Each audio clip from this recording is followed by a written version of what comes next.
Without further ado here, I'm going to bring somebody who has she has shaped the way that I understand people. She has shaped the way I understand business. She has shaped the way I communicate with those around me, whether it's male or female. And this is somebody who I've grown an incredible relationship with. This is somebody who pours her heart and soul into everything that she does. She gives her time for free, and she gives a lot of her time. She gives weekends. She gives mornings, whether it's a 6 a.m. call. We said we need help with WMN. She said, okay. We said, can you help us fix this? And we don't have a budget for this. She said, no problem.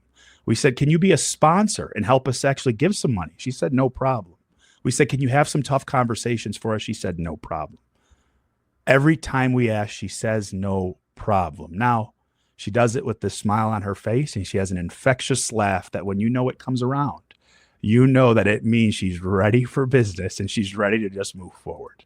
Without further ado, somebody we all love who's been in the industry and has shaped her company, her organization, and is one of the top performers in our space. Please welcome Miss Julie Yarbrough to the stage. I wasn't expecting that. Thank you. It's been a week.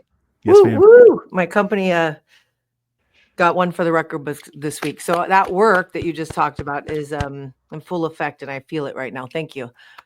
Our relationship's a blessing to me, John, and I met you years ago. And little did I know from walking up on stage together that we would be in this relationship today. And I appreciate your candor and your honor, and I learn from you daily. So there is that.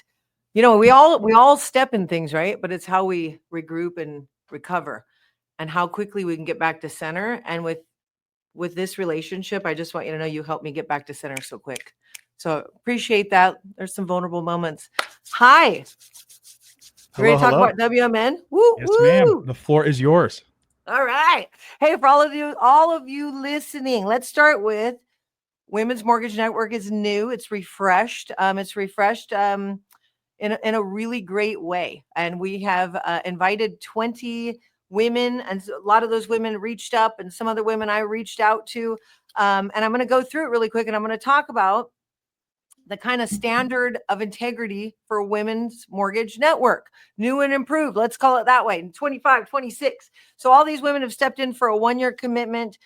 We kind of collaborated and came up with different divisions of impact because everybody's got a different sweet seat, right? So nobody wants to put me in a processing role. That's where I started, and I just would collapse. If anybody was in my CE class yesterday, I was on it and I was having to stand up because I'm totally ADD. So I'm all about putting the right cheeks in the right seats and having people kind of let their souls sing with the right role for them, right? So I want to announce these women because I just want to go, woo, woo. Thank you so much for stepping up and vibing with us and getting in the mix. So I want to start with the first division of impact is Vibe and Voice. I have Molly Meeker, Nicole Ollis, and Tanya Werman in that group. Vibe and Voice is looking into PR relations, marketing, and ordering swag for events and things like that. We then have Engage and Elevate. We've got Amy Hewlett of Arrive. She's such a badass. Aria James, Nike Ojo. I hope I said her name right. She's just a light. I can't even believe it. And they are all about Engage and Elevate, which is social engagement, social media content, and things of that nature. Next is Connect and Cultivate with Christine Beckwith, Michelle Cretion, Samantha Shelton. Thank you so much. And that is membership connection opportunities because we're going to grow. Next, we've got Impact and Influence. Impact and Influence is event planning. And I've got the best at the top, Christy Gray. Woo, woo. Not that she has any time. Melissa Rafai, thank you so much. And Nicole Foster. And then Profit and Purpose. That's super fun, you guys. That's budgeting and fundraising. And God bless you, Fannie Mae West. And Gabby Wartelli. Thank you, John, for letting her do this with us. Profit and Purpose. She's a baddie. And then last but not least, Process and Presence. We can do nothing without Process and Presence. And the greatest of all, Jen Wilson and Katrina Carter, are helping us just with the structure. And we're kind of interacting in these meetings and getting things done. But I think what we tried to do is get a bunch of different ladies from different genres, right? Different ethnicities and different voices to collaborate so that develop what you guys want to see. So that's where we're at. So we're putting on the WMN event. It is October 23rd. It starts at 12:30. Please be sharp. Please register for your ticket. All you need is a Fuse ticket. If you have not booked your flights, please, or if you have booked your flights and you're a female and you want to have some fun with us, can you please look and make sure that you're getting in on time? Because we're going to start sharply at 12:30. Listen, I went to that Forward event in your place, John. I want to say thank you so much because you couldn't make that ticket. I want to thank Neil Dingra Live because I looked at that event with a new lens, and I just happened to be there with Fannie Mae West and Melissa Rafai. Did not know they were going. And so we have a lot of sprinkles, AKA from Johnny Cupcake taught us this. A lot of sprinkles coming to the event. I'm not going to talk too much about the sprinkles because we want you to be surprised. We want you to have some elements where you're like, oh my gosh, they actually put some thought into this, because we have. And let me tell you, all these women have come with ideas over and over. And I'm excited because, nobody wants to hear the old broads ideas. I've been doing this way too long. So this is exciting to have just a collective group of women come together.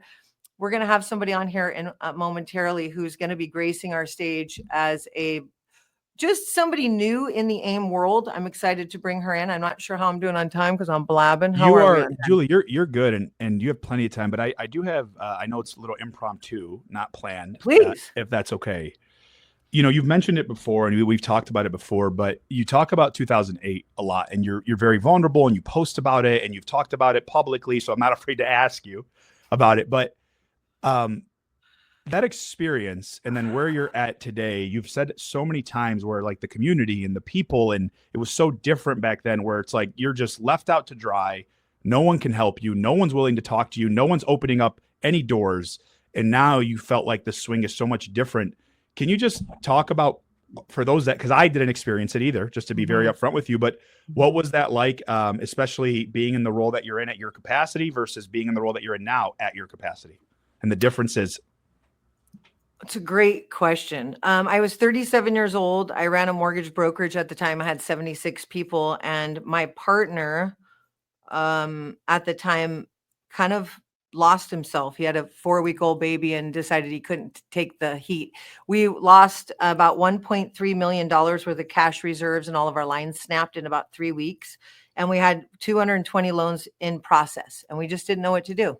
And I was pregnant through it. So here's the deal. What I've learned is I can take pressure. I almost said SHIT diamonds pretty soon. I can't think of the amount of pressure I can take. There's something good that's going to come out the other side. But you know what? I'll tell you, it got to a place where I didn't know who I was without my title or without money. And I think that's just kind of a generational thing sometimes as we're growing up and getting more professional in business.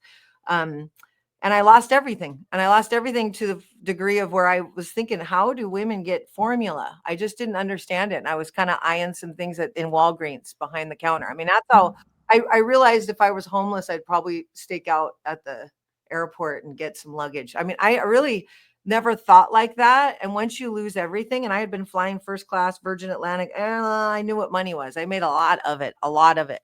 But you know what? It was the best thing that ever happened to me. It really was, because I realized who I am without all of that. In fact, if you look at my title where I work right now, I've got a president and a vice president in my company. I don't need that title because I just know what I'm great at. I'm great at growing.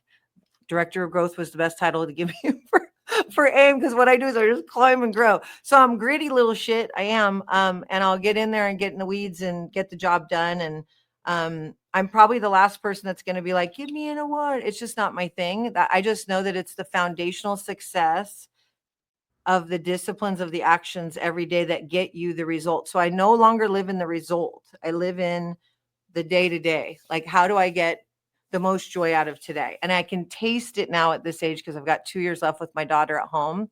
And you're at the front end, right? You're at the front end. So, and those are so special and sparkly moments. And then you get to this and you're like, and you have to just dig in and take those moments. So that's what's different.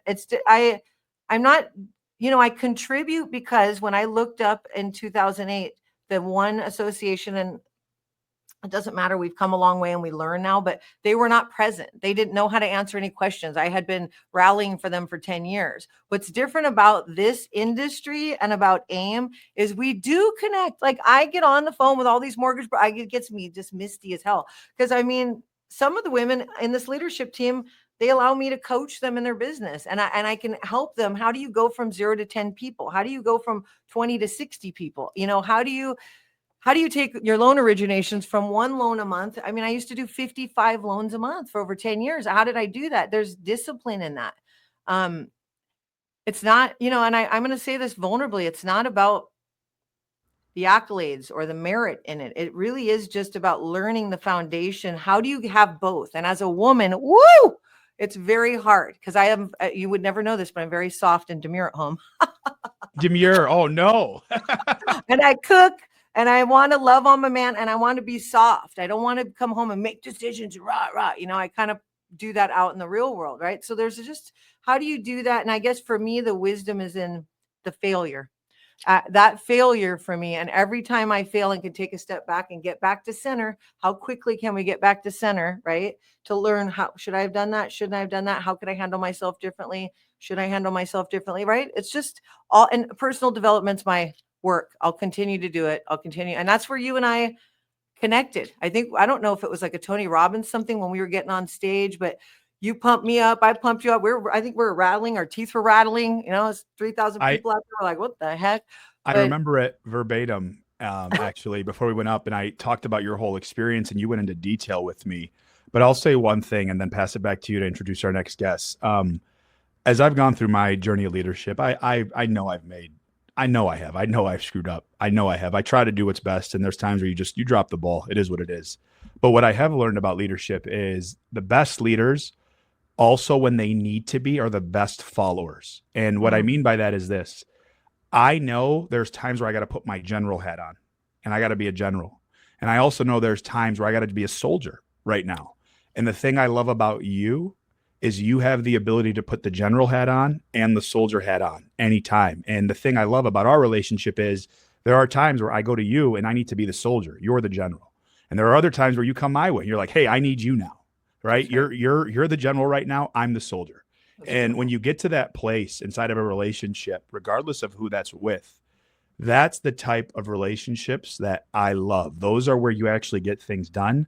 And I want to make sure people know that I would follow you through a brick wall. You're a hell of a general, and you're a hell of a general and even a hell of a soldier. So you got both, and I appreciate you more than you know. Thank you for sharing that. Ditto. Thank you. Thanks for the vulnerability, and let's keep Always. failing forward together because there's no glass that we can just slide on to the end, guys. No, I wish. We're lifing, right? We're lifing. It's just about being accountable for us. So beautiful. I love it. Thank you.